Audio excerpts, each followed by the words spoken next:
Hi and welcome to the Neil Ashton podcast. In each episode, we explain some of the fascinating ways that science and engineering are changing the world around us. We talk to leading engineers from elite level sports like cycling and Formula One, to some of the world's top academics to understand how fluid dynamics, machine learning, supercomputing are bringing in a new era of discovery. We also hear some of their life stories, their career advice, and lessons they've learned on the way that I hope will be helpful to you too. So sit back and enjoy this episode.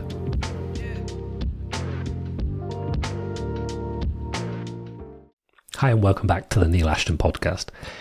So today I'm speaking with Professor Mike Giles, somebody who has had an enormous influence on the CFD community, but more broadly in maths, in high performance computing, and someone that, as I say to Mike at the beginning of the chat, his name often comes up when I speak to other people, and I was always really intrigued to speak to him, particularly because when I was at Oxford myself, he was always a figure that was mentioned and was influential in so many bits. Probably for most people, he is most known as the, I guess you would call it, the lead developer, instigator of the Hydra Rolls-Royce CFD code that is used still to today by, I would assume, thousands of engineers around the world to design the jet engines that they produce. And I think what makes really interesting is his pivot also to then work in finance, computational maths, in as applied to finance, where he is equally made an impression. And that's what's incredible, for someone to make an impression in two quite different fields, CFD and finance being quite different, shows the level of the person, the intellect, the sort of innovation potential to switch to a different field and then still make an impact. Now, I only come from the first field, so my appreciation of the second in the sort of quant side of the world, but I've read enough to know, and you only have to look at, do a quick Google search to see that his work on what's called like multi-level Monte Carlo methods has been very impactful in that community. And the third thing that I guess he is really pioneered in some ways and was one of the early adopters for is on the high performance computing side, and particularly around GPUs. I should state, obviously, for transparency, I do now work at that company, NVIDIA, but this conversation was in no way arranged to promote NVIDIA. This was organized completely separately, and it just happens to be that I work there. So you'll hear some mentions of it, but please trust me, this is not some sort of product placement. And he was actually working on this, and I think he said that he was maybe the number 2 or like the second ever CUDA fellow, and was looking at this in 2006, 2007. Well before sort of everybody knows the name NVIDIA and GPUs. So he has always, and he says in the discussion, had an interest in high performance computers throughout the time, and still today teaches classes and programs and does everything, which is, I really love that when you see someone who's gone through their whole career, and it's completely fine if you do change. Some people, as they progress, become more senior, they get less hands-on, and they're more about enacting a vision for what they want to do, and there's nothing wrong with that. But I always have a special appreciation for people who are, one of the world's leading professors, and they still are hands-on, keyboard. So yeah, Mike is a professor of numerical analysis at the Maths Institute at the University of Oxford. As we mentioned, beautiful building, lovely location. I'm very jealous.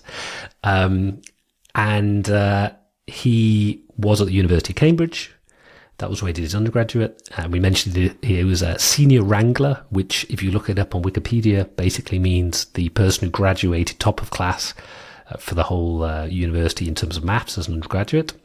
And then he went to MIT, was Kennedy Scholar, taught there, came back to Oxford. Now, we go through all of that, but one of the things that's probably worth mentioning and congratulating him on is that actually very recently he was elected a Fellow of the Royal Society, which is one of the highest honours that can be bestowed on somebody. So he's had an amazing career, still has an amazing career, and like any of these episodes, when I talk to somebody like that, there are so many things that I realized I didn't ask him after I finished the episode. And I don't think we would have time anyway to go through stuff. I will just note that if you Google his name and go to his personal website, I'll put it in the chat for the YouTube side of things. He has a great link to lots of presentations, courses that he's done. So I would definitely look at there on that to find out more. But yeah, I really hope you enjoyed this conversation. I genuinely did. Hopefully you can see it from my face if you're watching it. I was learning and, interested throughout the whole 2 hours. So please sit back and enjoy this episode with Professor Mike Giles. Thank you very much. Really appreciate, as I said just before, your name comes up a lot in people I speak to in the CFD and HPC world, and so I was really wanting to speak to you to find out a little bit more how this connections started out. But maybe we could start, I guess towards the beginning. Now you're a professor at one of the top universities in the world in the maths department, but obviously with an engineering background. Did you always was your interest in maths, engineering? Were you a person with planes and cars, more reading physics? What was your early days like? So I would say in school my interests were maths and physics.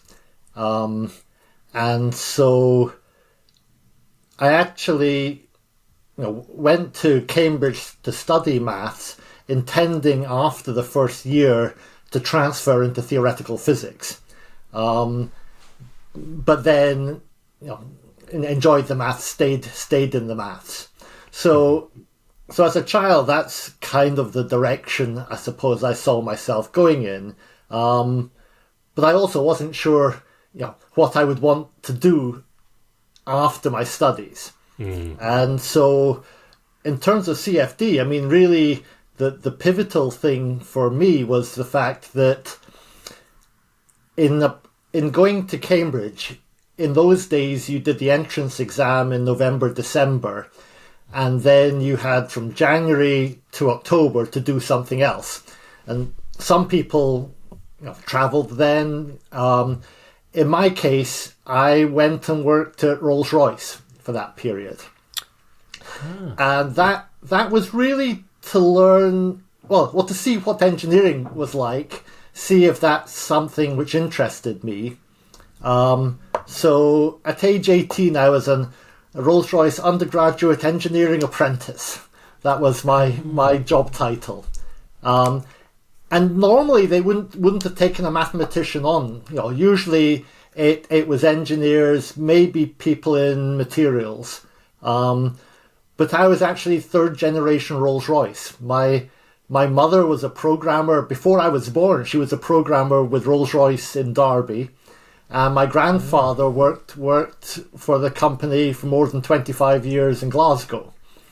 So back in those days, the application forms asked if you had any family members working in the company. I mean, these days that would be viewed as nepotism, and that's strictly forbidden. Yeah. But back in those days, that was viewed as a positive thing. And so I think because of that, they took me on as an apprentice. Because I was a mathematician, they weren't exactly sure what to do with me. So I went through a lot of the standard training with the engineers. But then, whereas the engineers had to be moved around different parts of the company to satisfy requirements for chartered engineer status later on, I had more flexibility as to what I did, and so I got into various assignments which involved programming in various forms. Oh, wow, that's interesting. So this is before you did your undergraduate. Yeah. Right, so this is the period after school. Before undergrad, and then each summer, while I was at Cambridge, each summer I went back to Rolls-Royce for another 2 months. So it was after my second year, so that would be 1980, that I joined what was essentially the CFD group, only a few months after it was first created. So it was called the Theoretical Sciences Group. And that summer I was doing 2D grid generation using conformal mapping. So directly using my coursework in complex variable theory. That was actually a paper, I think it was written by Bob Nee at Pratt and Whitney. I don't know whether you recognise that name, but Bob's a really senior figure of that era.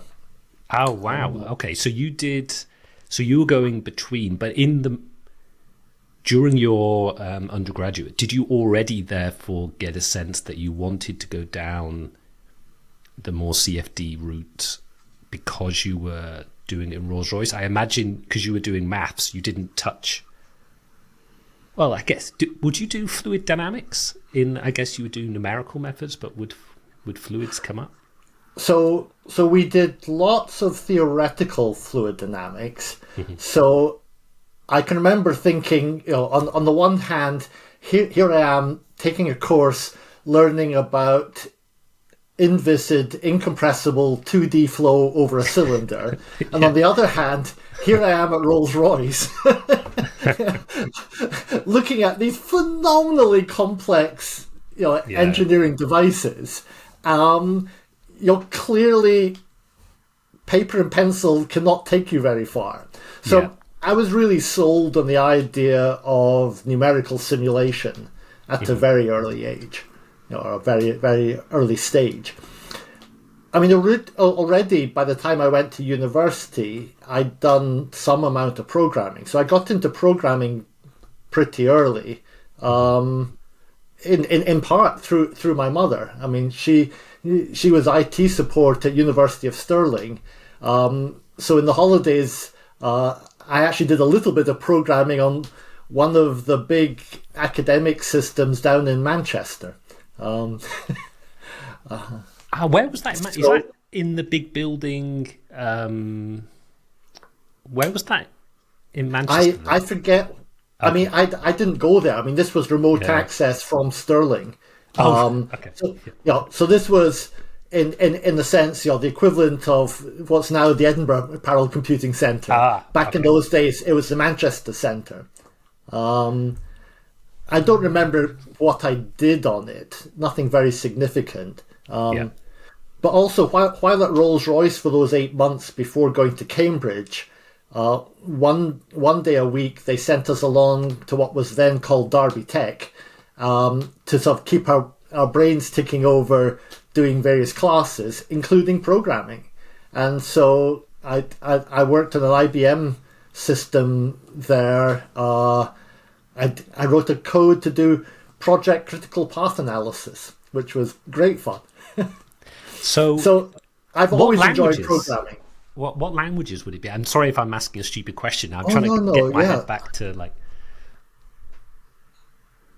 So I think that must have been Fortran. It was punch cards.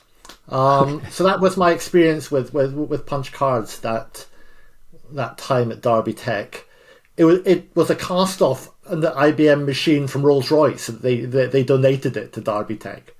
That's my recollection anyway. So yes, I think that must have been Fortran. In Cambridge, we had a whole teaching lab of desktop machines, and that was BASIC, I think, that we used. So there was a numerical projects course in the third year, which was very good, and so that really sort of solidified my interest in computational methods.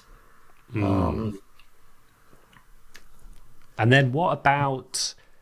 So I have to ask you one question. When I was doing a bit of research, I hadn't come across this term before, but it's quite an esteemed thing. Senior wrangler. Am I pronouncing it correctly? Yeah, I guess you've looked at the Wikipedia page. Yes. And then I started to look down, and I read fantastic stories about people being paraded around. I don't know if that was the time. So this was the top undergraduate of maths at Cambridge. Is that correct? Yeah. Which you got. Yeah, there was no fanfare in my day. So yeah, I was just told afterwards by my tutor. Yeah. Okay. Well, it's still it shows, I guess, your ability. Were you? Did you enjoy the sort of Cambridge life, the collegiate life? Was that something that you? I mean, now obviously, you're at the other place, but was that something that you made a strong impression on you and sort of motivated you later on to ultimately stay in or go back to academia? I mean, I enjoyed my time at Cambridge. I spent a lot of time doing orienteering while I was there. So orienteering was something I did as a child, from the age of about 12. For those listening to this who don't know about orienteering, it's effectively cross-country running using a map to guide yourself through forests and over hillsides and stuff. So, yeah, a lot of my time at Cambridge was spent going off or orienteering at weekends. I would say that I was a diligent student, but I wasn't particularly hardworking. Let's put it that way. I seem to remember my maths as being sort of a 9 to 5 activity 5 days a week, and then weekends I was away. I didn't really start working until I went to MIT. Okay. that sort of sums up the difference between MIT and Cambridge. Also, grad student life and undergrad life, I guess. Yeah. So you said at the beginning that you weren't sure, you were debating around theoretical physics, maths. I presume then, as you went towards the end of your undergrad, and particularly with the summers in Rolls-Royce, you'd put aside the theoretical physics and you were more moving towards, I guess, the engineering or applied mathematics. Would that be fair? I mean, I think by the time I finished that initial 8 months at Rolls-Royce, I think probably the physics ideas had, to a large extent, dropped out. Although I think equally I knew I didn't want to work in industry. So, so maybe things were still somewhat open. Yes, I do remember, I'm trying to think whether it would be end of my second year or early in my third year. There was a talk in college by an academic, a researcher, just talking about the joy of being an academic researcher. And that did strike me. Mm-hmm. So that's one of those moments that I think, confirmed me in going a sort of academic path, or at least taking it further and doing a PhD. But the move to MIT, my tutor told me about the Kennedy scholarship scheme and encouraged me to apply. And so initially I went to MIT on this 1-year scholarship, thinking it would be a chance to see the world. Yeah. And then I would think about what to do next. Having gone out to MIT, my supervisor there found funding for my second year to finish up the master's. And in doing that, I also came up with what turned out to be a good idea for a PhD project. and then he got more research funding for me, actually from U.S. Air Force, to carry on and do the PhD. So it wasn't a master plan by any means, but I went out initially for 1 year and ended up staying for 11. So what was the Kennedy scholarship like? Because I spoke to somebody else, Anthony. Sorry, I'm confusing. I've got a brain fog now. I have to write his name. I'm just interested because I wonder if you'd actually come across. Probably you haven't. My memory for names is terrible. But there was an Anthony about my time. Yeah, that's why I'm just wondering if you've. In general, most of the Kennedy scholars were at Harvard. There were very few at MIT. And these days, it's really quite the exception to have anybody at MIT, which is a bit of a shame, I think. Tony Pinnell. Did you ever come across Tony? Yeah, that name does sound familiar. So what's he doing now? Yeah, so Tony, who I actually also interviewed, he's a really great guy. So he won the Kennedy Scholarship, went to MIT, and I think it was in mid-80s, so similar time. And then he went to he then went to work. He created his own company, but he ultimately ended up in Formula One, running what is now the Red Bull team. But he's now a professor at Cambridge. Does all the aerodynamics and CFD. I wonder whether maybe. So I was a Kennedy scholar 81 to 82. Okay.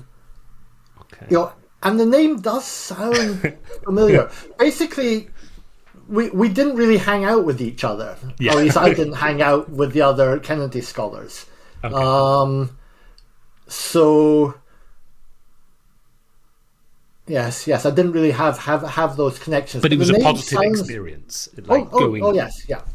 Yeah. So it was a Kennedy scholarship that took me over to MIT, and as it happened, and this was really sort of coincidence, my supervisor at MIT had Rolls-Royce funding.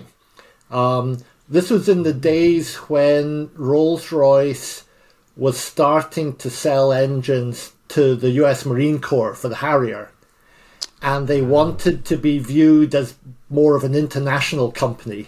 Mm-hmm. And so as part of that, I think almost out of their marketing budget maybe, there was a whole pile of research funding to be spent at MIT. and so some of this was going to my supervisor, guy by the name of Tilt Tompkins. So although my going to MIT and landing up with Tilt as a supervisor was completely independent of Rolls-Royce, mm-hmm. there was still that sort of accidental background connection. So then my graduate history at MIT is a bit curious. So I did the master's in 18 months, which is a bit faster than normal, but not exceptional. I then did my PhD in 2.5 years, which is highly unusual for MIT. Yeah. So what happened there was I was basically 2 years into my PhD, and it had gone very well. I mean, this was the project that me and Mark Drella did, the ICES code, 2D airfoil design code. So the project was going ahead very well, but I got called into the head of department's office about 2 years into my PhD and told that my supervisor hadn't got tenure and would be leaving in 6 months' time, and would I like his job? Wow. So I then had to finish up really quickly. I wasn't expecting that. Wow. Okay. So yes, that last 6 months was exhausting. So then, So your PhD, what was the end title of your thesis then for the something like two-dimensional transonic aerodynamic design method. So did you work with or be inspired, I guess, by Professor Jameson? Was there any sort of link into? I always find it interesting when there's sort of Brits going over to the US. Yeah. They go and work on things, but it was independent. There was no, you didn't have a connection. No, there was no connection at all there. Although he was aware of me. He was aware of my master's thesis, and actually told Tilt, something along the lines of, they should have given me a PhD for it, which it was flattering, but no. My master's thesis was using some mathematics, WKB analysis, to understand some numerical wave propagation on grids. And what it shows you is that if you have something like the convection equation, if you have a poorly resolved wave, it can actually travel in the wrong direction, and you can get these weird wave trapping phenomena. Anyway, it was something that intrigued Anthony, and so he was aware of me already at that point. I mean, I was obviously aware of him, but the stream tube idea that I had, which was the basis of the ICES code, that was completely different to anything, in CFD at that time. Worked beautifully in 2D. It had no natural 3D extension, but for 2D wing design, it was really ideal. And so Mark Drella and I teamed up on that. And in fact, for a while, we were going to do a joint thesis. We were actually going to write it up as a single document between the two of us. Oh, wow. And our thesis committee was perfectly happy with this. And since our thesis committee included the head of department, I assumed that this was all fine. And then late on in the process, the Central University somehow learned about this and said, there is no precedent for this. There shall be no precedent. You're not allowed. And so very late in the process, basically, Mark and I had to sort of carve our work up into two separate pieces so that we could write up two separate documents. So in the end, I finished up early because I had to take over Tilt's position. Mark finished up a year later, and then he got an academic position as well.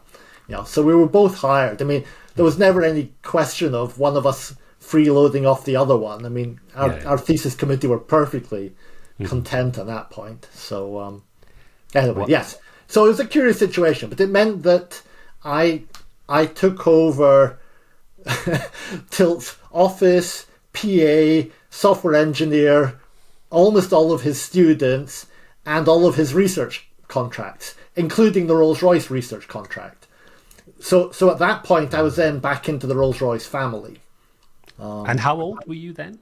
You couldn't have been that old. 25. Okay, that's quite young then. In the US system, and particularly at MIT, they do hire a lot of people straight from PhD into assistant professor positions. Okay. Because given the tenure system, if they decide that they made a mistake, they just flush you out after 7 years.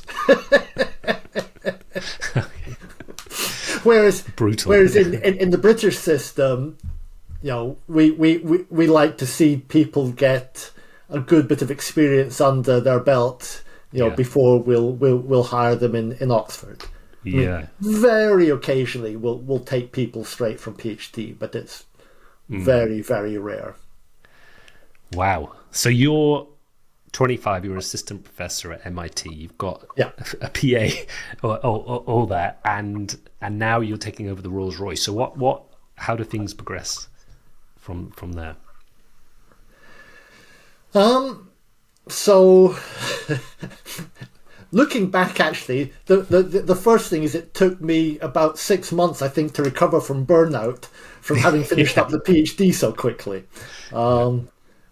But, there were a certain number of plans that were already in place that I sort of carried on supervising students. But I guess during that first 6 months, I was thinking about what was the first new thing I wanted to do with Rolls-Royce funding, and I wanted to do something different. I can't remember how much I talked to them to understand what their concerns were at the time, sort of what they needed. But what I decided to do was to develop a 2D unsteady CFD code.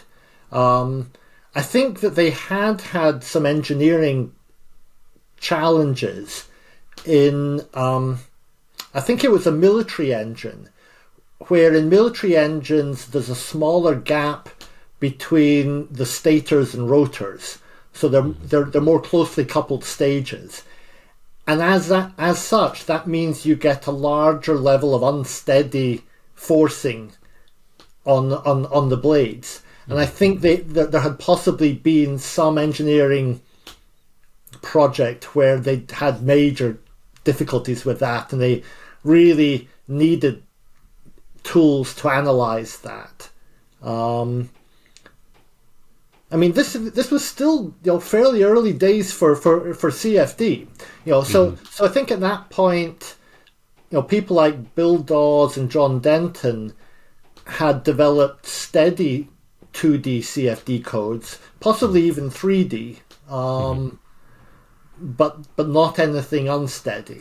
So I my first code for Rolls-Royce was one called UnsFlow, which was 2D unsteady. Initially, it was wake rotor interaction, so you were passing in the wakes through upstream boundary conditions, and then going into doing stator rotor interaction. So you've actually got the moving blade rows, moving relative to each other. That was initially in Viscid. I later made it viscous. I can't remember now what I did for a turbulence model. It's probably an algebraic turbulence model in those days. Mid-80s, yeah, I guess, yeah. So the sort of unique thing about UnsFlow was this thing called the time-inclined plane. So one of the difficulties in doing unsteady analysis in turbomachinery is the number of rotor blades is different to the number of stator blades. So you want to do a simulation that just has one blade passage, but if you do it the natural way, that doesn't work. You don't have the right periodicity to do that. So the time-inclined plane involved, usually, when you're at time level n, all the grid points are at the same physical time. The time-inclined plane, that time was inclined. So that, and you could incline it in such a way that you then set up the right periodicity condition to cope with this arbitrary blade count. That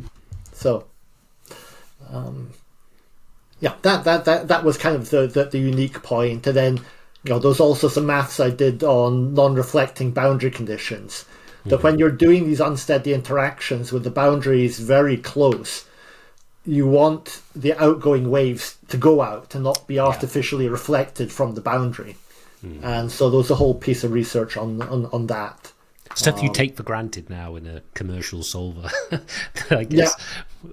So, I mean, really, I was one of the first people doing that in the context of compressible flow CFD.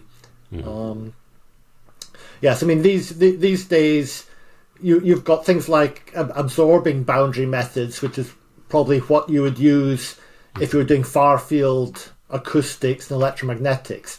But that actually wouldn't work well in this context of closely coupled stages with very close-in boundaries.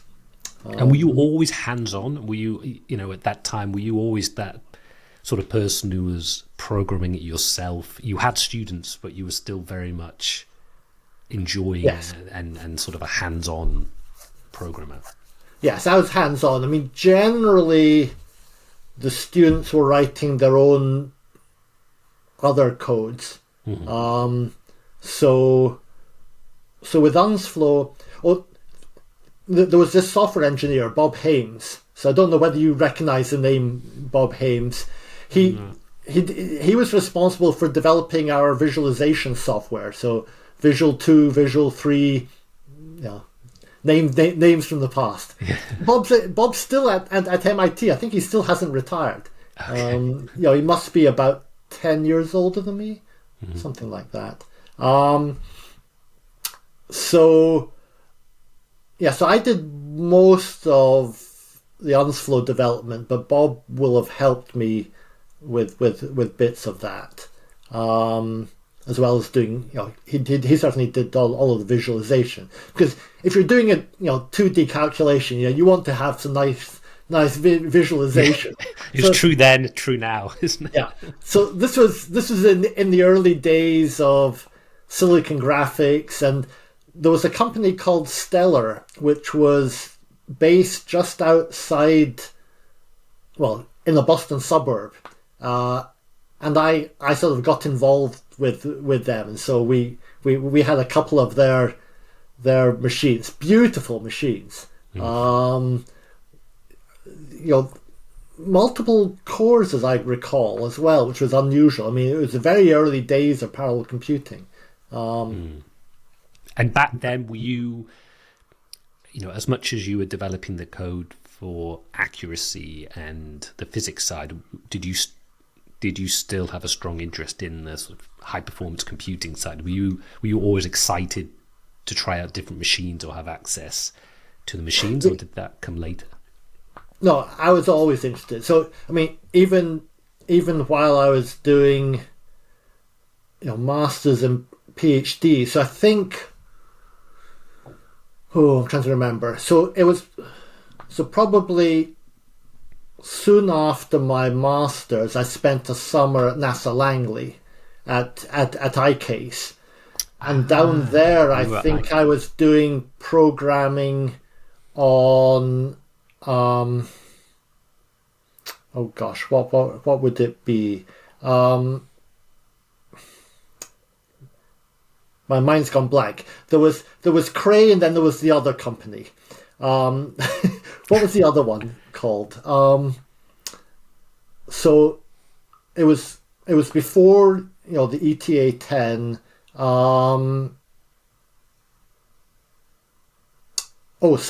Cyber 205. Yeah, that sounds maybe right.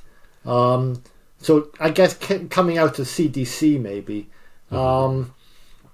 So I had my first experience of supercomputing at iCase. I don't think I did a lot there. Who was there at that time? Because I've heard other people mention about this iCase. They don't do it anymore, I don't think, but it was this program, wasn't it? So the person who led it, I think, when I was there was Milt Rose, but I think he may have retired not long after I was there. And then for many years it was led by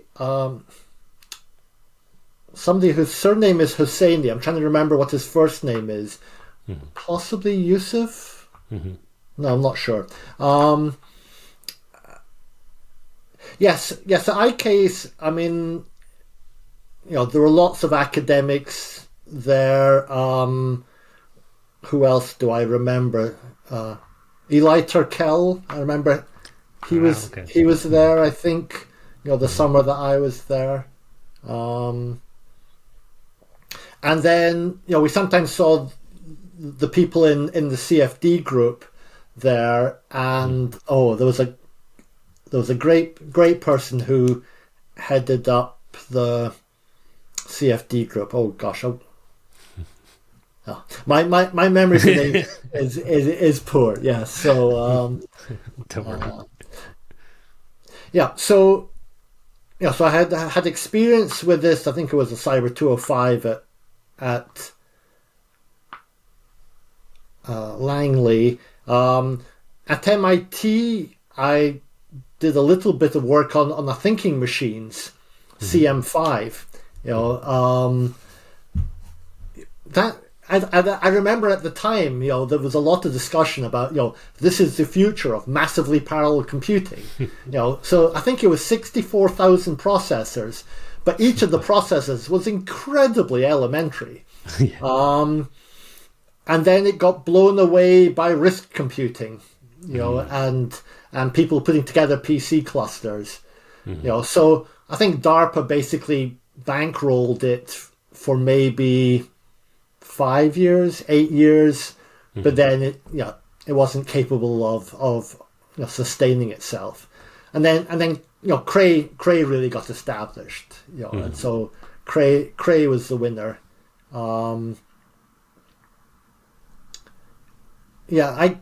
So Rolls-Royce at one stage had a Cray. So I don't remember the timescales. So I don't remember whether Unsflow was ever run on the Cray or not.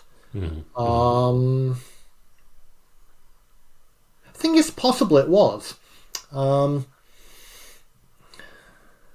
And were you travelling back when you were at MIT working for Rolls-Royce? Did you come back to the UK, to Derby, to sort of have meetings with it, or is it slightly sort of separated? I mean, I probably came back twice a year at most. Okay. So, and to some extent, I would be coming home to come home and see people. And then while I was here, I would visit Rolls-Royce, and to some extent, a trip might be motivated, more primarily because of Rolls-Royce. I guess probably twice a year was the norm in those days. So how did things progress then at MIT? So you were working on the Rolls-Royce projects. How did things evolve during that time?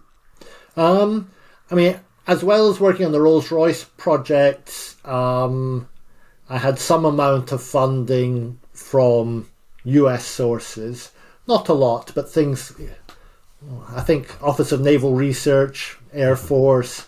We bought the Stellar machines with a grant from DARPA. So again, DARPA was really active in funding new technologies to see whether these really were useful or not. That is probably the worst proposal I have ever written. but my excuse is, by the time I submitted the proposal, my temperature was 102 or 103. I was going down with glandular fever. Oh, I've had that. That's bad glandular fever, isn't it? Yeah. So in a way, I was lucky. Mine was sufficiently bad that I had to be admitted into hospital.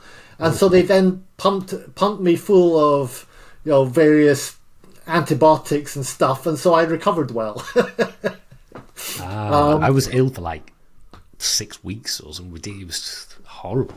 Yeah, I was probably in hospital for a week or two. Oof. And then I was sent home and told to stay at home and recuperate for like 2 months or something. And so what I did was to write up a 60-page document documenting all of Unsflow. So that was the best documented code I ever wrote.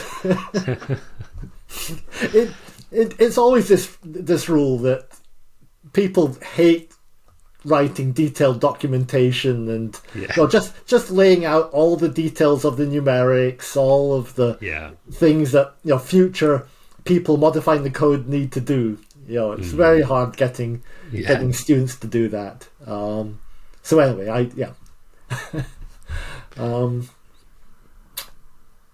Yes, I'm trying to remember exactly when all these different things happened. Yeah. So you were progressing at MIT. You were assistant professor.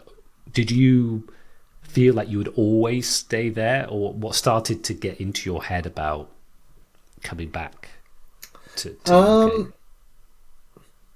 So I had a good job, obviously, there at MIT. I was part of the gas turbine lab, and there were wonderful experimentalists there. And so, we did lots of good works of comparing numerics with experiment. And there's one paper we have on unsteady heat transfer, where, in a sense, neither the experimentalists nor me had great faith in our own research, and yet the results matched wonderfully.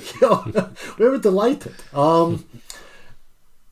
I did feel to some extent not quite a fish out of water, but really I am at heart a mathematician. You asked me at the beginning, was I the kind of kid that tinkered with devices? No, I wasn't. So I really wasn't by nature an engineer in that sense.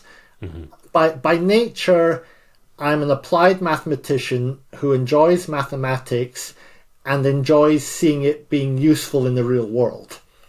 I'm not fundamentally at heart an engineer. And so in that sense, I did feel a little bit constrained being in the aeronautics and astronautics department, which is where I was at MIT.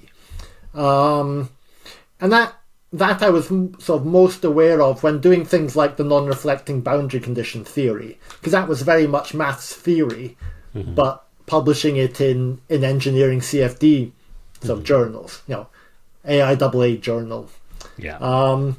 So that, I think also, getting married and thinking about where you want to have a family and raise kids and things like that, that was part of it. And then the other part of it, and I forget the exact sequence of all of this, was on one of my trips to Rolls-Royce. I was called in to see the chief engineer, who said, oh, by the way, please let us know whenever you want to come back to this country and we'll sort it. So I had that standing offer from Rolls-Royce that they would organise it for me, that I could basically choose where I came back to. So I decided, yes, I wanted to come home, and I chose Oxford rather than Cambridge as the place to come to. Partly, well, you see, in Cambridge I'd have probably been in engineering, not in maths. Cambridge maths was always kind of anti-numerical analysis. There was certainly a chunk of the faculty who felt that the computer is what you used if you weren't clever enough to do it properly. Old school. Old school. Yes. Whereas Oxford really had embraced numerical methods and had very, very strong group here. And in those days, the numerical analysis group, although they were a group of mathematicians, they were in the computer science department. And so there were also people in computer science on the parallel computing side. And so that was an attraction to me as well, to have them as sort of neighbours. As it turned out, that didn't work out, because soon after arriving in 92, it was the first dot-com boom, and all of the parallel computing people left to set up companies. So anyway, but that was part of the motivation of choosing Oxford. Okay. So yes, so Rolls-Royce kind of organised it. I mean, it had to be a properly advertised and competed for position.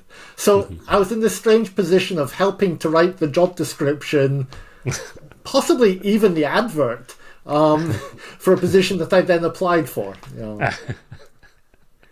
there are various parts of my career which I look back on, and now I realize just how peculiar they were at the time. That's right. So you technically came into the computer science department. Yeah. So in those days, it was called the Computing Laboratory. Yeah. And that was on Keble Road? Or Yeah. Yeah. Okay. And so that was like a Rolls-Royce.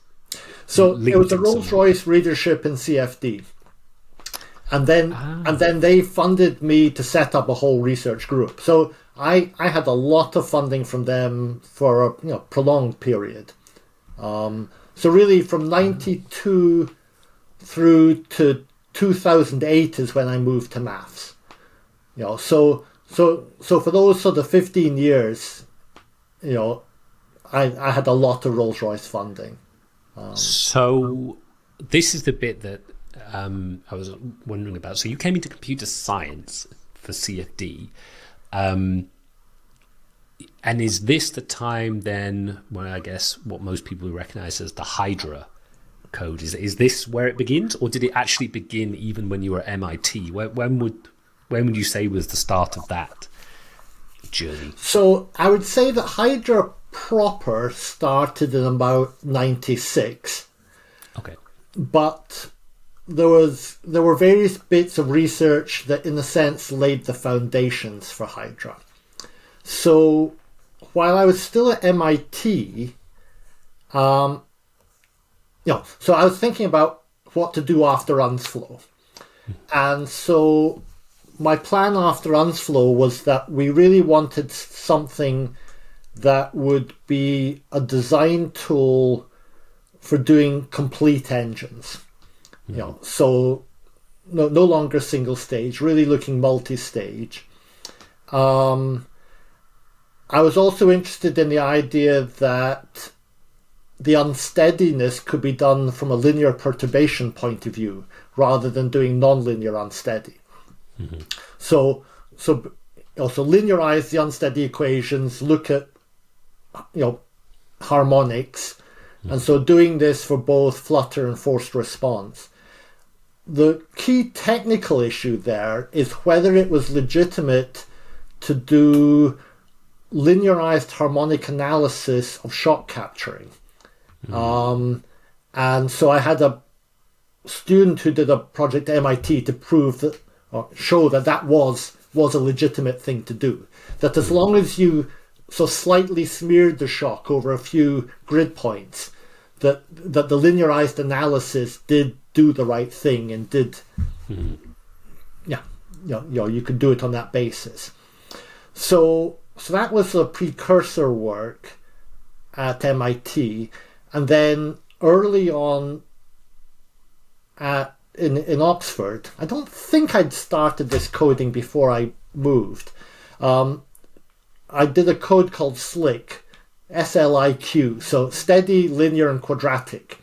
So the idea was you did the nonlinear steady state, you did a linear perturbation analysis for the unsteady effects, and then the quadratic was it's kind of a formal asymptotic expansion to get the mean flow changes due to the second order quadratic effects.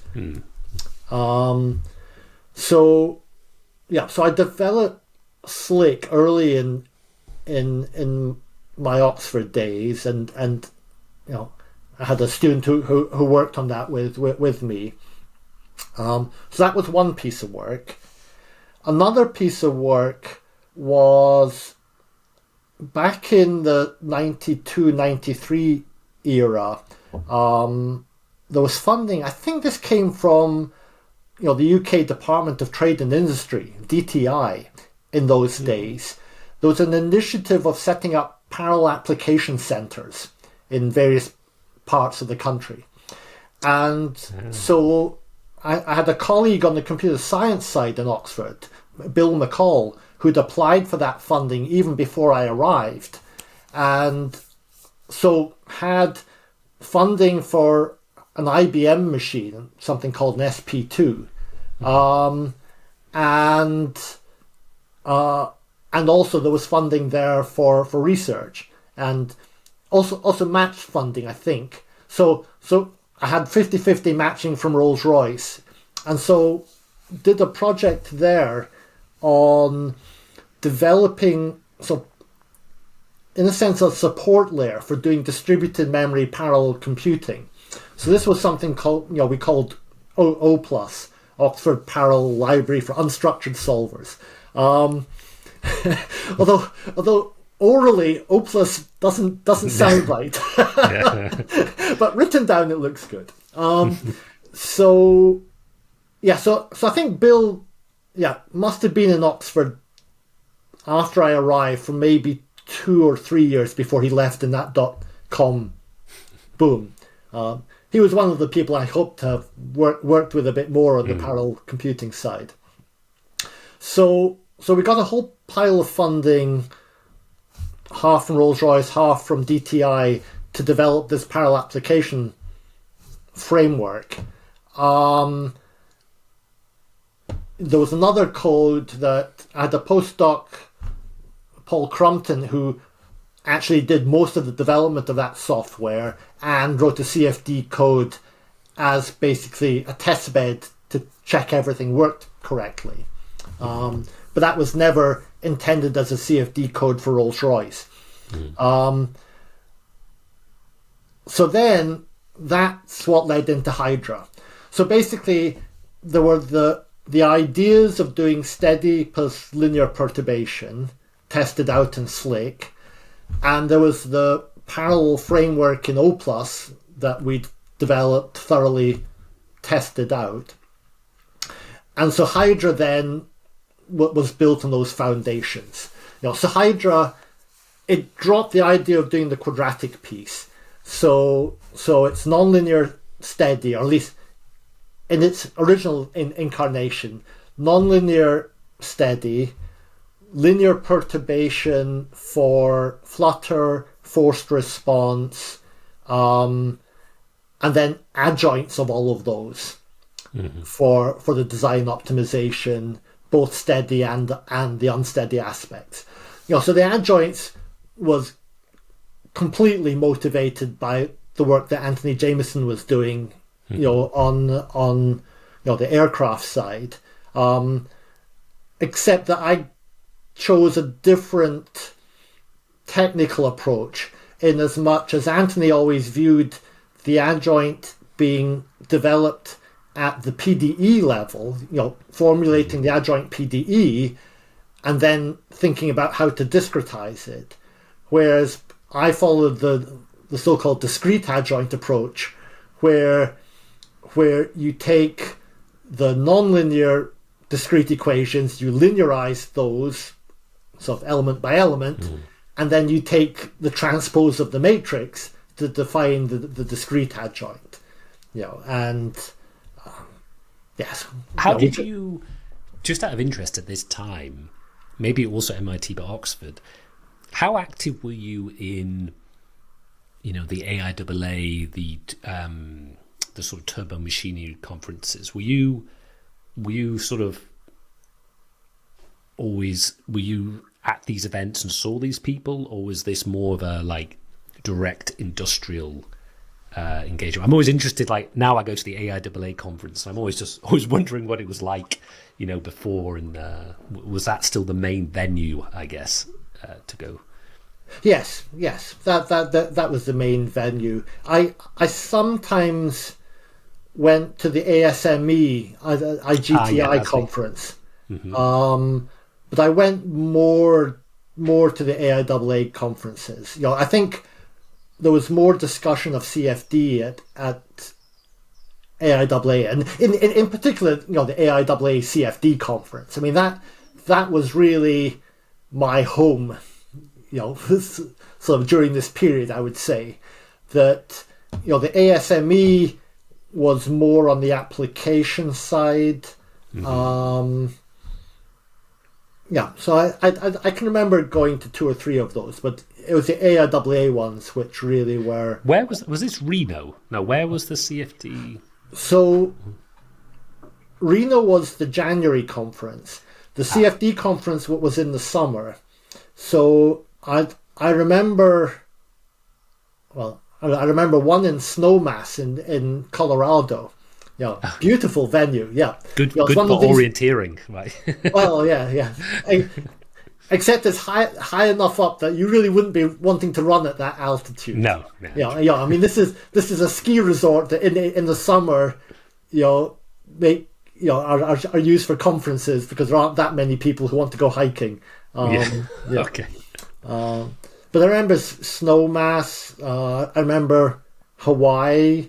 I remember there was one in LA. Yeah, I mean, it just hopped all over the place. Okay. Yeah, so I was really mainly in those days going to engineering conferences. Not so many, I guess, some maths conferences, but in those days, yeah, most of my publishing was in engineering journals still at that point. But did you struggle? I'm interested because you have such a strong maths background. Did you ever struggle getting accepted or being in that blur of what journal, what conference is the right place for maths? And then I always find this interesting that, you know, is something too applied or too fundamental? Did you find a sweet spot, or was there still a little bit of frustration that your deep maths wasn't understood by everybody? Do you know what I'm getting at, or was it not an issue then? I mean, I think I was probably in those days still viewed more as an engineer than a mathematician. Okay. You know, I mean, if you have a PhD in aeronautics from MIT, you're an engineer. Yeah. So, I mean, there was never a question of the engineering community not accepting me. I think, my evolution has been one of the maths community accepting me. Okay. And that I guess happened more once I moved over into the Maths Institute. Yes, I guess Hydra, I felt. I mean, having made the move to the numerical analysis group in Oxford, then in a sense I felt I was back amongst mathematicians, but I was still very much at the engineering end of the group. I think I was probably 40 before I wrote my first paper that had a theorem and a proof in it. So I mean, that's kind of needed to be a mathematician. So, what was the link to the engineering department at that time? Like, because was it the case that was more experimental work, and the sort of CFD was mainly computer science? Is that sort of I always find that unique in Oxford. That, like you said, MIT engineering, where I guess Oxford's a bit different.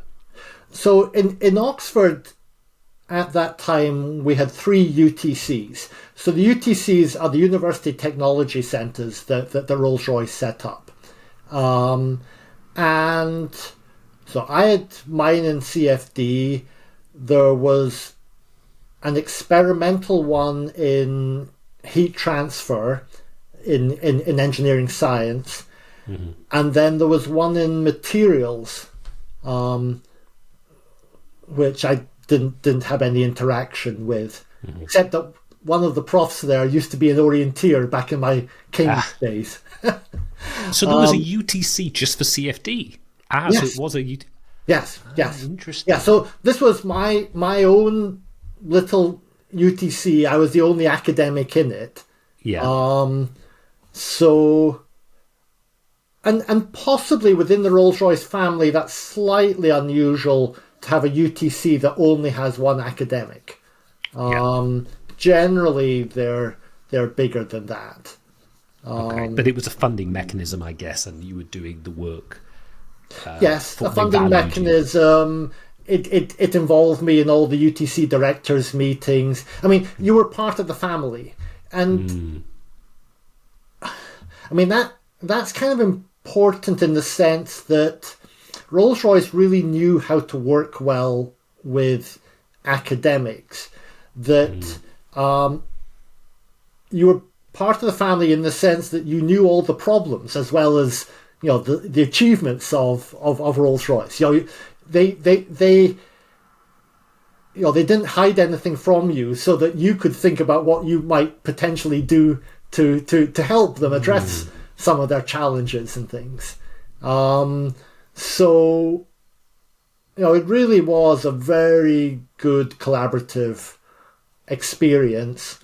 When you're working with industry, you know, it's important that both sides realize that what the other wants out of the relationship is different.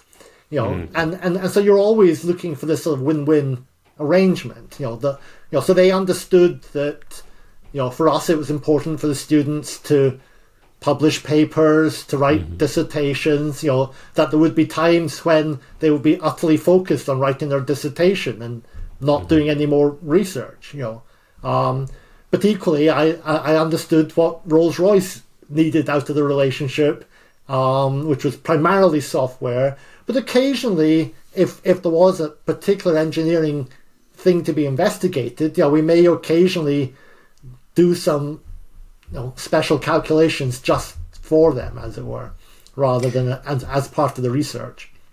Yeah, I always found that interesting that it takes a special company to understand the value of academic engagement and have the patience and the long-term vision that it's not just cheap labor. I guess, you know, that requires you have to be very careful to make sure it's never just cheap labor.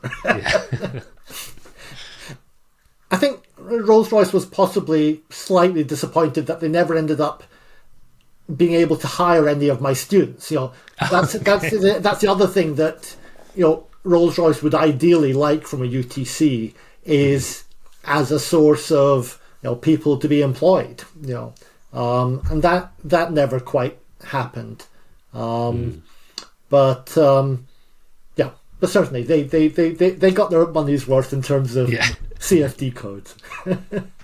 So and I guess like in today's world, probably, you know, you'd create a startup or something, write a code. You know, I guess at that time there was a more traditional link to the company, right? You know, in terms of creating. I mean, in this area, it would be tough to do a startup. I mean, I guess Juan Alonso's done a startup. I haven't talked to him recently as to how that's going. I mean, And at one point in parallel computing, once I moved out of CFD into mathematical finance, I tried setting up a spin-off. No, it's just too much hard work. You know, I'm fundamentally an academic, not a startup guy.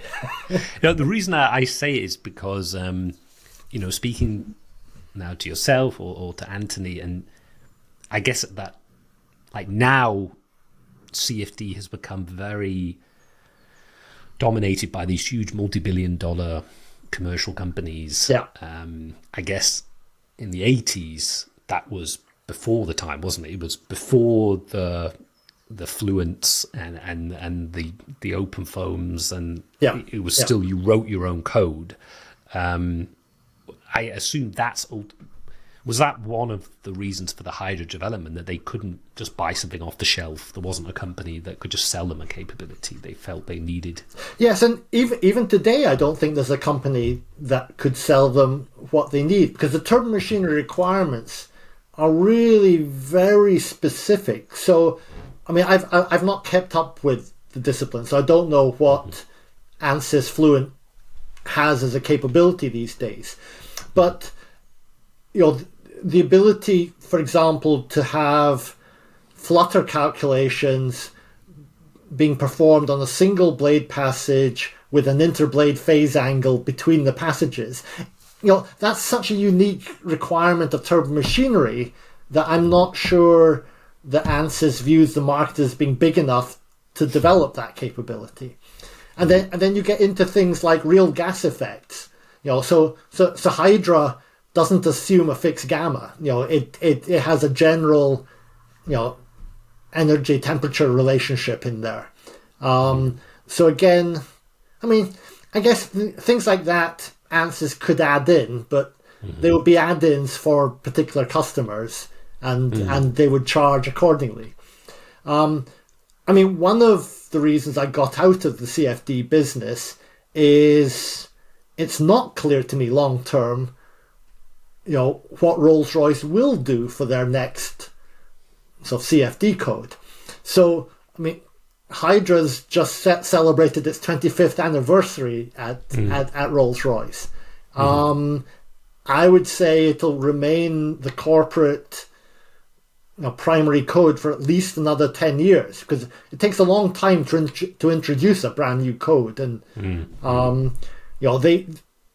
they're doing work with Spencer Sherwin on his Nectar code, with the thought that they will use that in applications where they want to really do DNS or at least high resolution LES, but that won't be part of their sort of standard design process. So I think it's harder to see now companies funding a brand new code development. That's kind of what I was hinting at, that it does seem as if that generation in the 80s and the 90s throughout aerospace was a time of real innovation and development by companies themselves. Yeah, I mean, when I joined Rolls-Royce's first CFD group in 1980, most of the design methods were one-dimensional design methods, with sort of mean line, sort of, really mathematical models rather than numerics. So, I mean, it's been wonderful just being part of that whole process of, the development of computational engineering and seeing it go all the way from 1D, 2D, 3D, inviscid to viscous, steady to unsteady, and then the adjoints and everything. It is interesting. So looking back over your lifetime and looking at the progress in computational engineering, and then of course the progress in parallel computing and high performance computing. I mean, both of them. It's really stunning looking back over the years. Yeah, that's what I was wondering about. So you came into Oxford doing the computer science. I was just looking at and I guess this is where we have a slight shared connection into some of the people. And you mentioned also about the government setting up some, parallel computing. Yeah. I guess, how did that evolve, the HPC angle at Oxford, maybe some of the e-research ideas, you'll move into maths. How did that time? And I guess that probably aligns to also when you had a declining interest in CFD and more into the computing and other areas. Is that fair to say? Were they aligned a little bit, or were they sort of separate? Okay, so let's try to. So I've asked you like three questions in one. Yeah. So I'm trying to sort of get the timeline straight in my mind. Okay, so the main Hydra research period was sort of 96 to maybe 2004, 2006, something like that. And the Hydra code was built on top of this O+ parallel layer that we had developed earlier as part of the DTI funded activity. And so incidentally, both O+ and Hydra, the IPR belongs to Rolls-Royce. So O+ was very much developed in the time of single core CPUs, RISC-based CPUs. So there was good performance there, but single core. And then what was happening over time was that CPUs were going multi-core, and and then we had GPUs that came along. So again, I've always been interested in the latest computing technology. So I think it must have been sort of late 2006, early 2007. An ex-colleague, Mike Rudyard, I don't know if the name means anything to you. Sounds familiar. He set up a company, spin-off from Warwick actually, which sold parallel systems, parallel clusters. And he was the one who said to me, there's this new thing called a GPU, and this new language, CUDA. Actually, I'm not even sure if he told me about CUDA. He may just have told me, there's this new hardware called GPUs. It's really impressive. You ought to have a look at it. And at about the same time, there was a company based in Bristol called ClearSpeed, which had people in it who I think had a background coming from the InMOS transputer days. So I first tried the ClearSpeed card, and I was impressed by what it was capable of, but I wasn't blown away by it. And then I actually had a visiting student, a Chinese student. I forget how he came to me, but he did the ClearSpeed work, and then I said, well, now let's try this GPU. And he came back to me with it within like a couple of weeks, with the code performing just incredibly fast. And I was saying, okay, you've clearly messed up the timing. And so it took me a week to convince myself, no, I mean, it really was performing that well. So this was right at the beginning of CUDA. So I think we started with the 0.9 beta release or something like that. And so I was just stunned at the power of the GPU. Now this was when I was already starting to pivot into mathematical finance. So I was actually looking at it for doing Monte Carlo simulations in finance. Which is why NVIDIA then got interested in me, because they saw that as a potential market. So I was pivoting to finance, but I was also interested in the power of the GPUs. So after 2 or 3 years of that, I'm trying to think exactly on the timing again, I was interested in doing an upgrade to O+, which could then incorporate both GPUs and multi-core CPUs.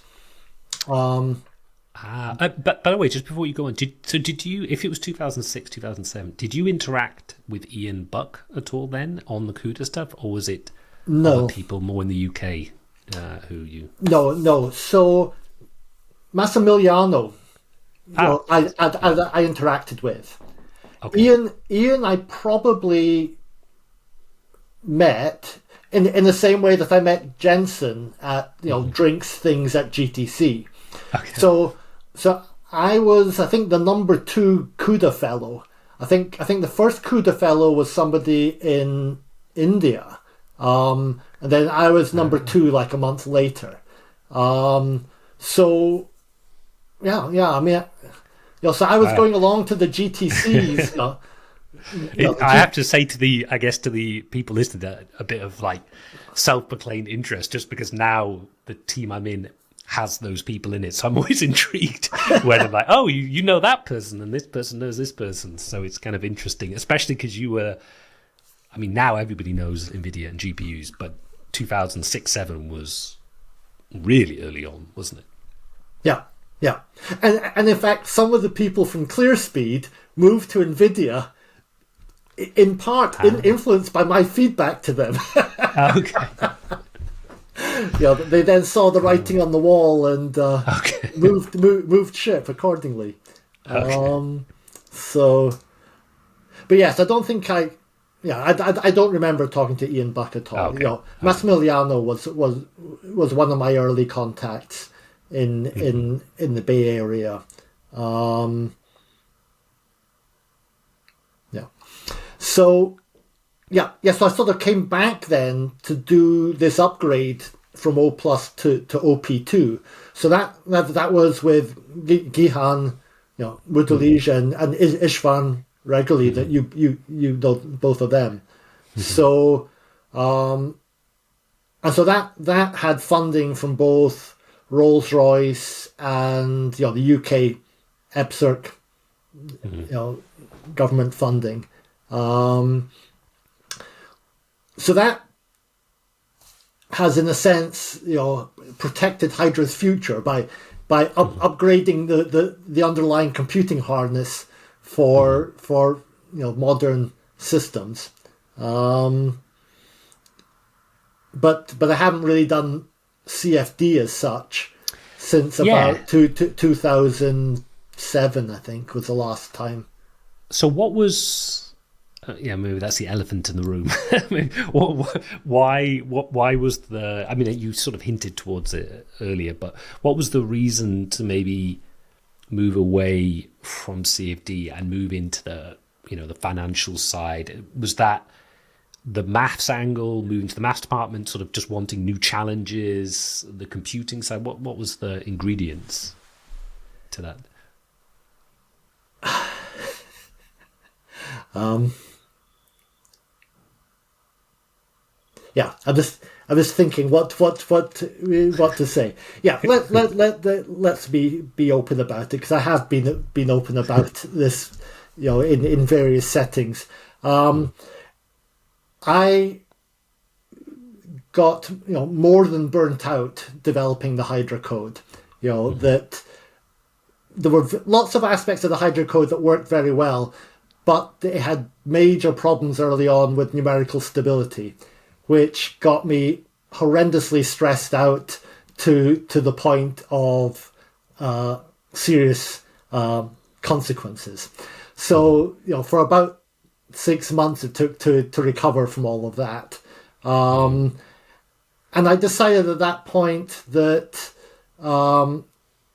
it had got to a situation where, in a sense, it too much perspiration and too little inspiration. It stopped being fun.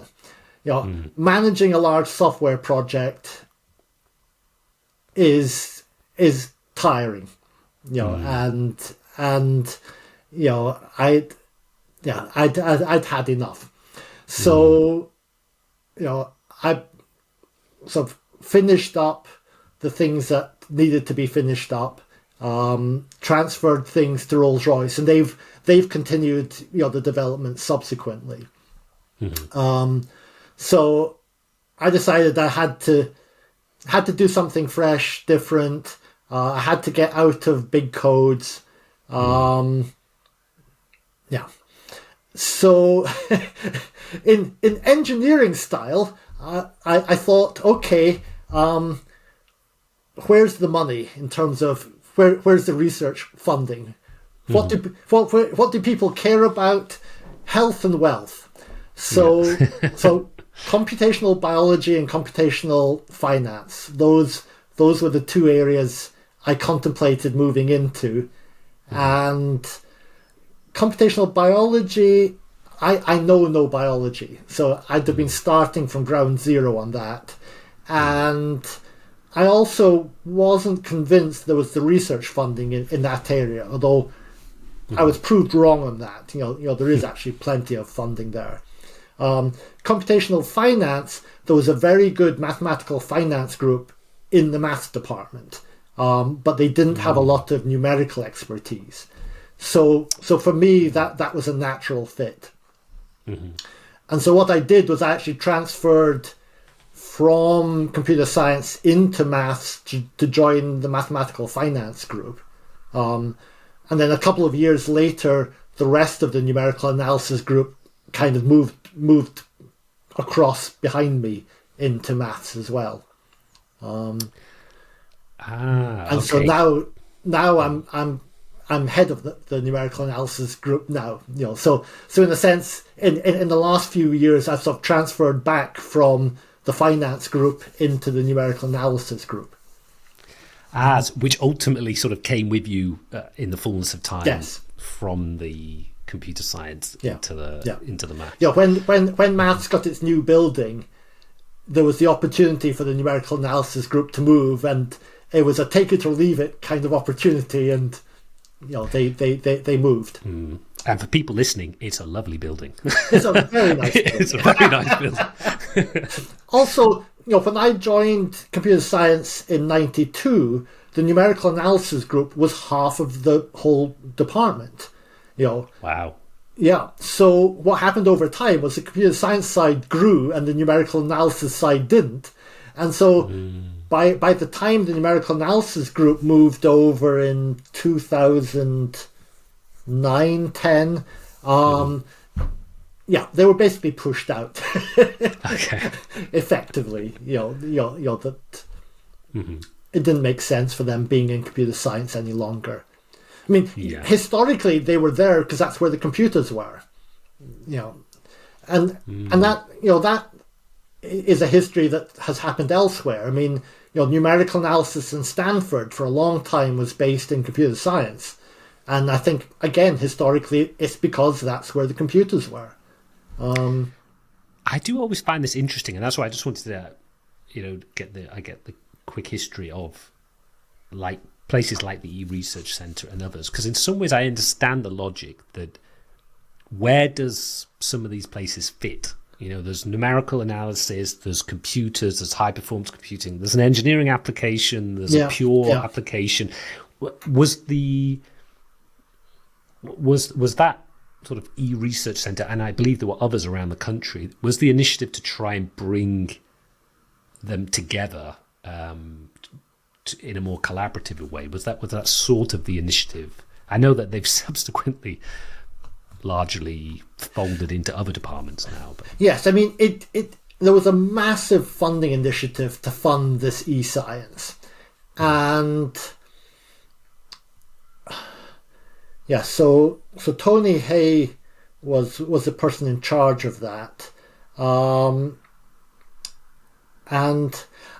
I'm not sure what exactly the intent was, how explicitly they wanted it to be an interdisciplinary effort. Maybe they did. So in Oxford, when they round up the usual suspects for high performance computing, I was one of the usual suspects, and so I was one of the 4 people who put in the Oxford bid. To get OERC initially. I mean, at that point, Anne Trefethen was Tony's deputy, and then she later, joined Oxford and became head of OERC. So I think certainly computer science in those days in Oxford was very theoretical, especially after the parallel computing people like Bill McCall had left during the dot-com era. To some extent in Oxford there were tensions between engineering and computer science as to where some of the more applied computer science activities should go. And then OERC was just another location to house such things. So eventually it made sense for OERC to be merged into engineering. I think at the time computer science expressed a strong view that they did not want to be the destination. So anyway. Okay, but maybe on to then more the maths side. I mean, I'm intrigued because maybe to explain at more of a higher level, if you can, what are the similarities between some of the mathematical finances and maybe CFD? And obviously you're known for, which I only understand the basics of it, but the sort of multi-level Monte Carlo, Yeah. which as soon as I saw the description, it's like a multi-grid. It always makes me interested that there's some of these, you see it with AI today, that some of these CFD solutions to problems are now being applied to new areas. So what are the sort of high-level things that makes the link between CFD and maths, I guess? So in mathematical finance, there's basically two kinds of methodology. You can approach it from a PDE point of view, where in one sense you have a PDE that describes the evolution of the probability density function for a stock having a certain value at the time in the future. And there's a corresponding sort of adjoint of that to give the value of various financial options. Or there's the Monte Carlo approach, where you simulate lots of these different possible future trajectories of the stock, and then say, okay, given that family of solutions, what's the average payoff of your financial option? So when I initially moved into finance, I was focused on the PDE side because it's basically convection diffusion PDEs. And I thought, hey, this is a no-brainer. I can just bring all the CFD techniques over and do things here.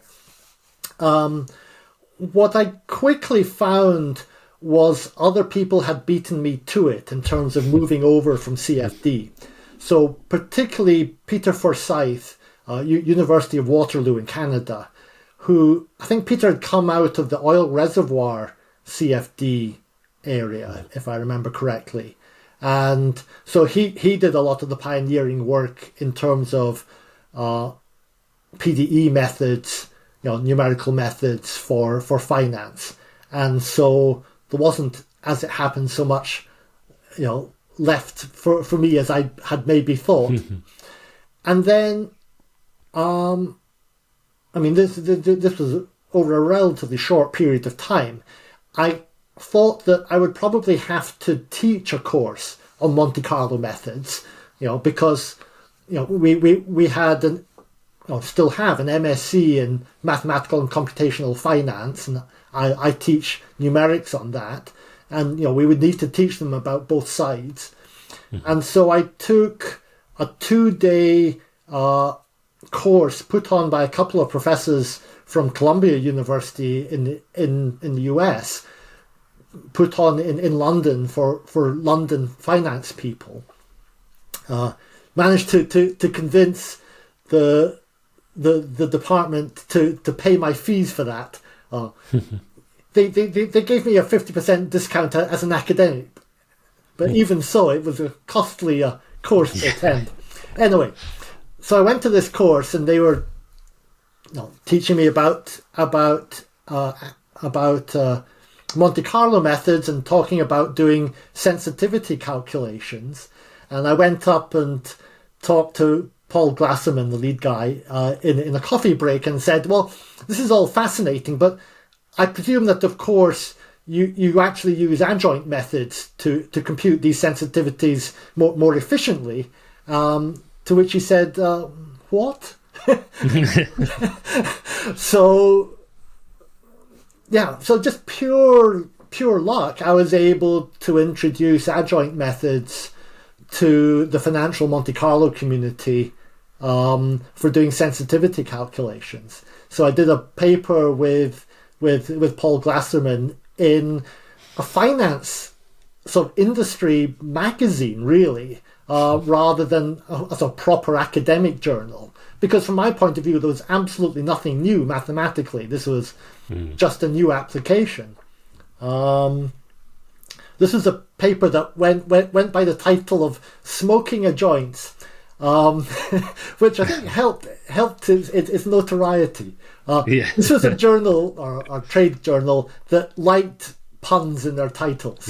And so I would never dare do that in an academic journal. But anyway. So I got known for the adjoint work, which is really sort of taken over in the finance sector. And then the multi-level Monte Carlo, yes, I mean, you're right to take the analogy to multigrid. I mean, multigrid is such a fundamental part of CFD that it was natural in getting into Monte Carlo methods to think, well, is there anything analogous that we can do here?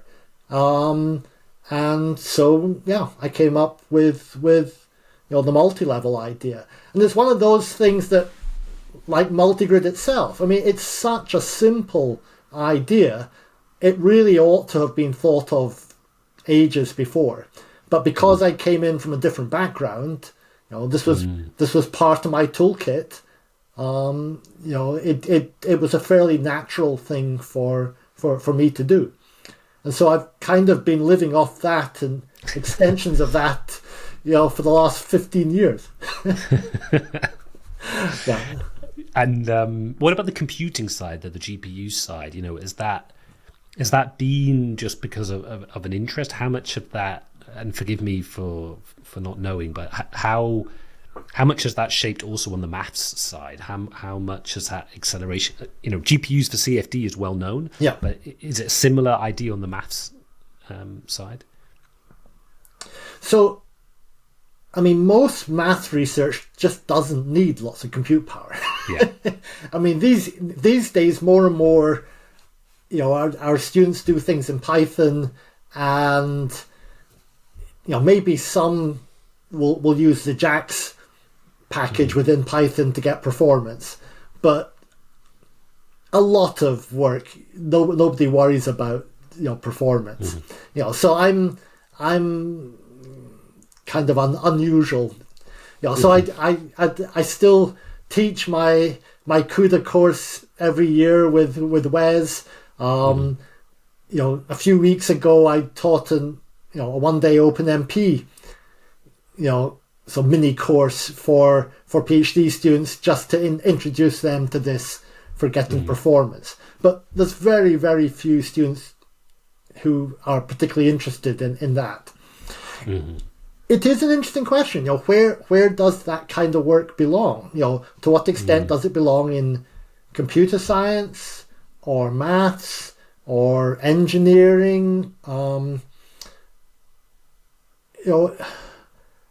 I guess I'm somehow a product of my time, and it's not clear that there will be a new generation of people like me, at least not in maths. Yes, I'm not sure where the next generation of me sort of lives. So there's Wes is in engineering now, having moved with OARC.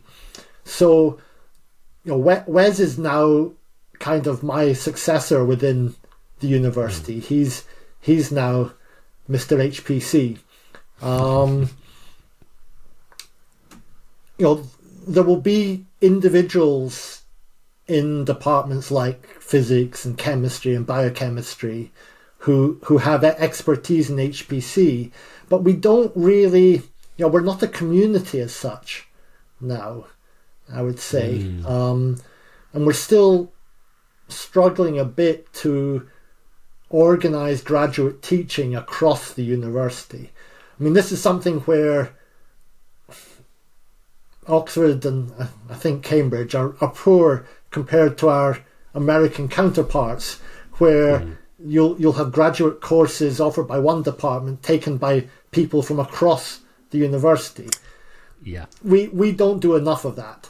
Our CUDA course is unusual. I mean, this year I think we're currently up to about over 100 people signed up, of whom 65 are Oxford people and another 35 externals. And so the Oxford people do come from across the university, but that's very unusual in the Oxford setup. I'm trying to get more of that happening. That we have a much more systematic training in advanced computing. Because there are needs across the university. I mean, I have to ask the obvious question, which is, you pivoted once, I guess, to the maths. Yeah. Were you and are you still tempted on the AI given that it seems your skills are probably absolutely perfectly aligned, which is strong maths, understand engineering, and HPC. Yeah, so the quick answer is no. So it is curious. I've got 3 points of contact with AI. I've got the GPUs. I've got stochastic gradient method is very close to the stuff I'm doing in Monte Carlo, and there's the adjoints. So certainly at one point in the past, if you looked at the source code for PyTorch, there were more references to my adjoint publications than any other academic. So it is interesting how the adjoint stuff's got picked up. Yeah. But no, AI is for a new generation. No, I'm not doing another pivot. I'm happy to keep things going on the HPC side. So I will continue doing things with GPUs. I'm interested in the potential of FPGAs for doing finance calculations. It's amusing. When I arrived in 92 in computer science, one of my colleagues then in computer science told me, this is wonderful new technology, Mike, called FPGAs. It's going to absolutely revolutionize everything that you're doing. You really need to learn about it. And that's kind of still the message. Yeah, I was just about to say. They haven't been right in the last 30 years doesn't mean that they may not be right at some point in the next 30 years. So, and there's a story for GPUs from that. It is, you were there early in the day, but I guess it's Jensen always says it. It's taken like 30 years to sort of get to this point where there's been this massive, use because of AI. But I guess it was because of people who were early adopters, like yourself. It's been a slow progression, but suddenly it's all come together, hasn't it? I mean, it has been fascinating being sort of in the company of NVIDIA during this whole evolution. I went to all the GTCs in the early days, and I remember being there, when ImageNet, won. Sorry, not ImageNet. AlexNet. Won the competition, for image recognition, image classification, and then the next year the top 10 competitors won with GPUs, and the way that NVIDIA pivoted was impressive, but they were always on the lookout for the killer application. So right at the beginning, they thought, at least this is my impression, that they thought that computational finance might be the killer application. And so that's why they were interested in what I did in implementing, the first random number generator on CUDA. I think at that point, the value proposition wasn't sufficient to persuade the banks to take highly paid quants to rewrite all of the software. Yeah. Okay. And so the adoption rate was slow. But the company was always on the lookout for that killer application. And when they saw those early days in AI, they thought, let's double down on this, and first on the software side, and then increasingly on the hardware side as well. Yeah, I mean, it is fascinating. Yeah, I just find that the CFD in some ways is still a niche industry at a global level. The amount of money and the amount of people. But I do always find it fascinating that so many things have originated in CFD. Yeah. I mean, Ian Buck's PhD was CFD, right? CUDA, as far as I'm aware. It was like a fluid dynamics application. like with yourself with the early days of CFD. Okay, now you've moved. It's funny how, I guess, because it was one of the original hard problems to solve. Yes, I mean, CFD, I guess, was a prime driver for HPC for a long period. So I mean, both in terms of as it were, open CFD, and all of the nuclear weapons stuff as well. Which is sort of related very closely. So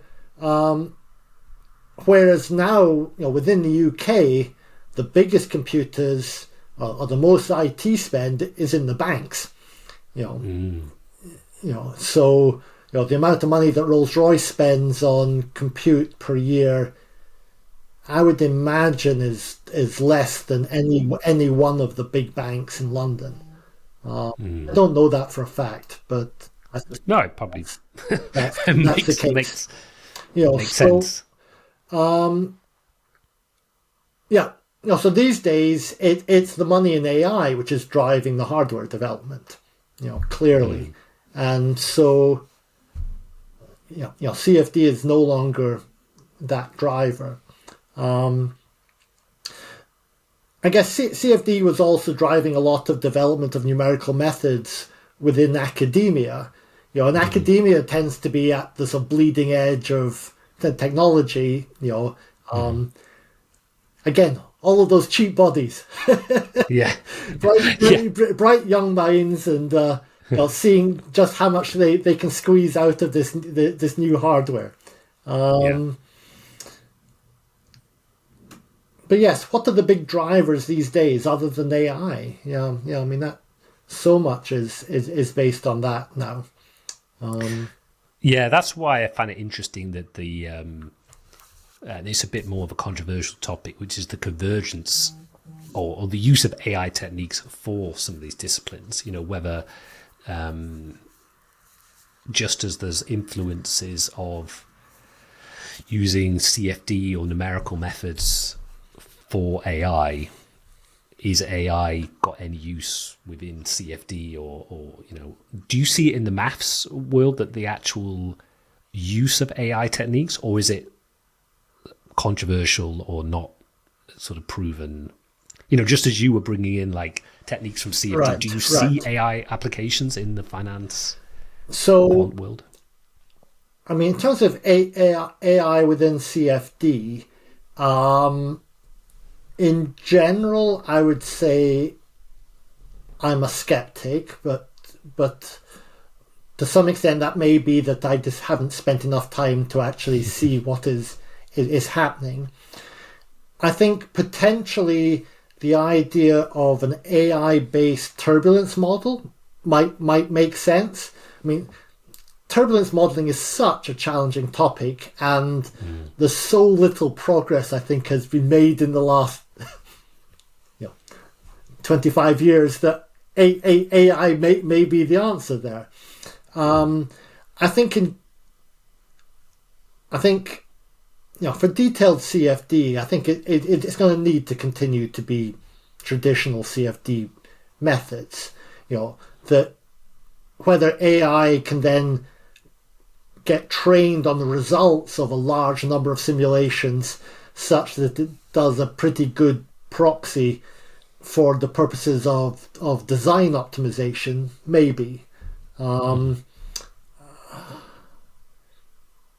guess that doesn't particularly interest or excite me, but again, maybe I'm just showing my age. I am interested in the impact of AI on research more generally. So, I'm really very impressed by the capabilities of the latest Chat GPT, and I think it really has improved hugely, over the last 2 years, say. So the pace of development is fascinating. So I'm doing quite a few experiments in different settings just to understand what it can do. So I mean, just yesterday I was getting it to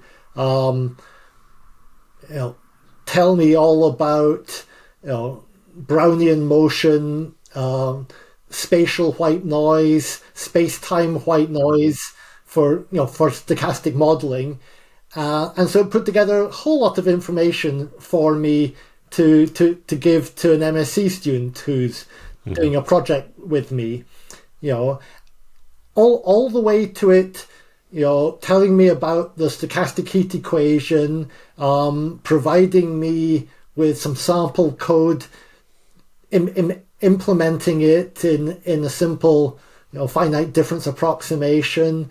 It tried to set it up to use multi-level, so understood about multi-level. it didn't quite get things right, but it did surprisingly well.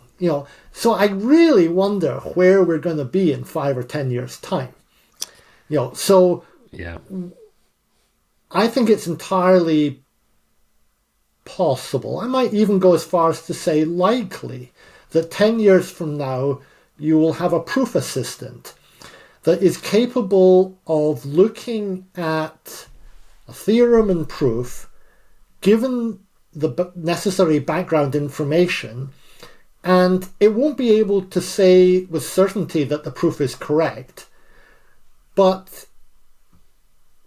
it will on many occasions be able to highlight bits in the proof that look dodgy or downright wrong. So yes, I kind of think that AI, you should absolutely never trust it 100%. You should always look at what it produces. But the fact that it gets some things wrong doesn't matter if it also gets some things right. And it is, it's very helpful. I mean, another thing I did with it a few days ago,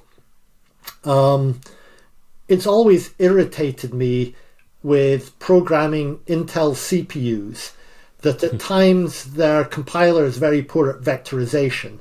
And so if you really want to get performance, you have to work with the vector intrinsics, the AVX 512 intrinsics. And it's irritated me the fact that Intel doesn't provide you with a C++ class that has operator overloading, to go along with all of those intrinsics. And so I asked ChatGPT about this, and it produced me with, it gave me a C++ class definition with all of the operator overloading. And I'm not a good enough C++ programmer that I could have done that myself. So it just saved me, incredible amount of time. So things that, in a sense, are routine enough for a large group of people now become automatically available to everyone else who isn't part of that. So as a productivity tool, it really is capable. So I'm doing this, partly for my own benefit, partly also to just spread the word amongst my colleagues, to give them a range of examples of, look, this is what AI can do for you. I would agree. It's amazing what it almost does need people to evangelize it or show it, because if you haven't seen it, you don't know. But once you see it, like, oh my god, this is. Yeah, so I'm now kind of getting into that evangelism group. Okay. Yes, it is fascinating. So here's maybe a question for you. As we get towards the end of this discussion, which I'm sure we could carry on for hours, because you've got so many interesting things that we didn't talk about, but I'm conscious of your time. But maybe more philosophical question, which is, if you were if you were now an undergrad Yeah. in today's world, what would be your advice on a career trajectory, what to focus on? Like, I know it's a very difficult question, but seeing everything you've done, is there anything you would advise now somebody who is 18, 19 or doing an undergraduate and is thinking about, academia, industry? Is it good to work with industry to get that understanding?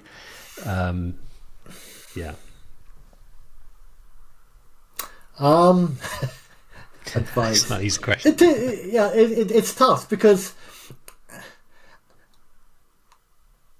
I think the main advice is to try to do something that you enjoy doing.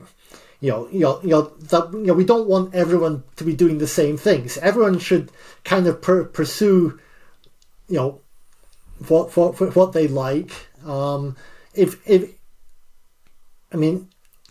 it was me again now, thinking of where I was as a teenager, I would still probably be heading into mathematics.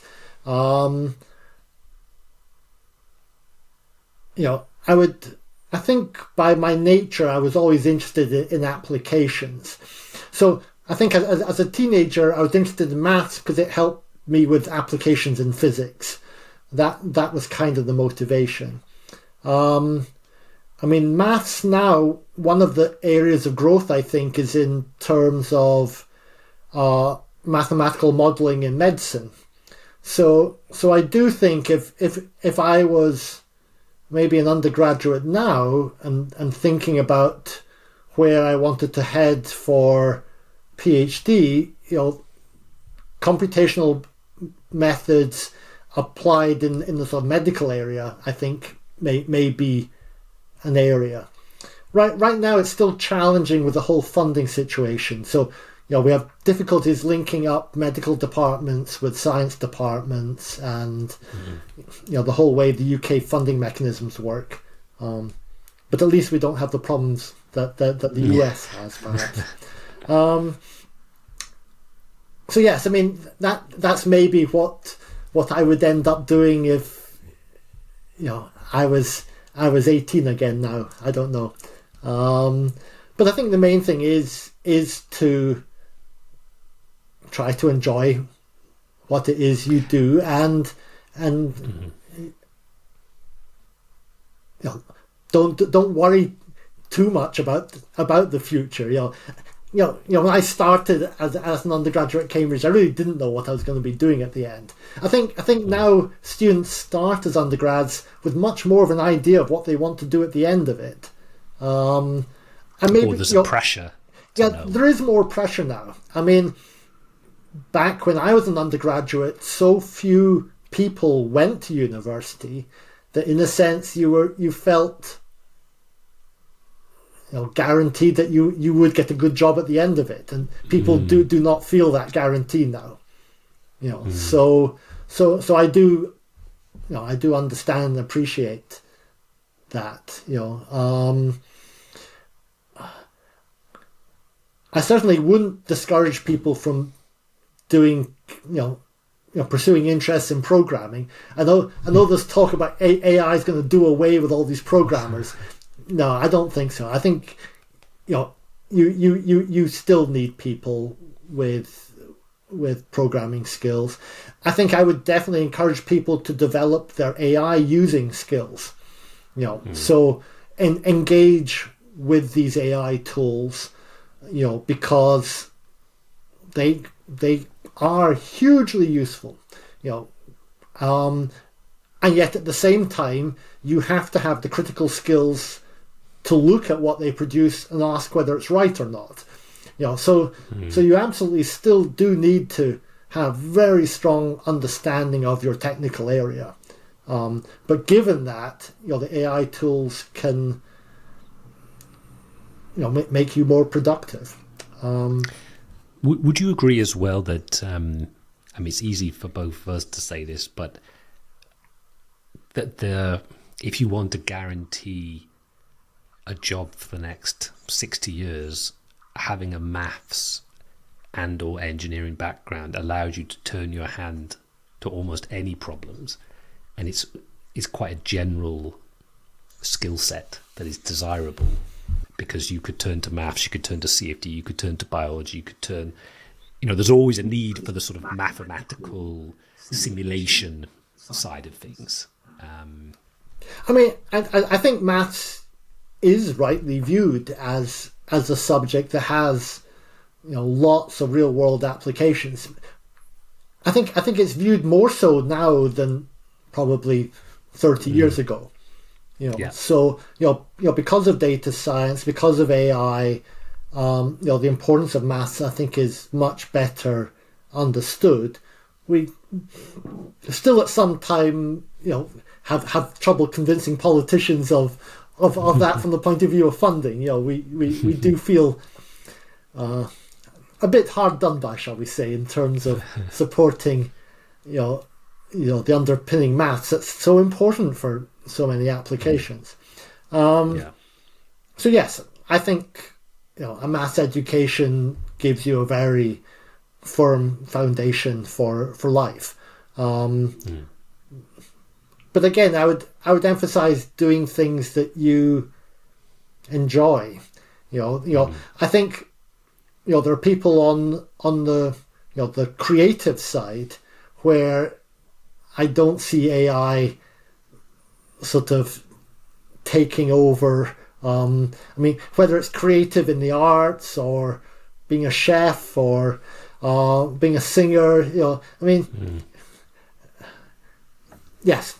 I mean, we'll see where AI gets to in terms of generating pop songs and things. I don't know. Yes, I mean maybe it'll turn out.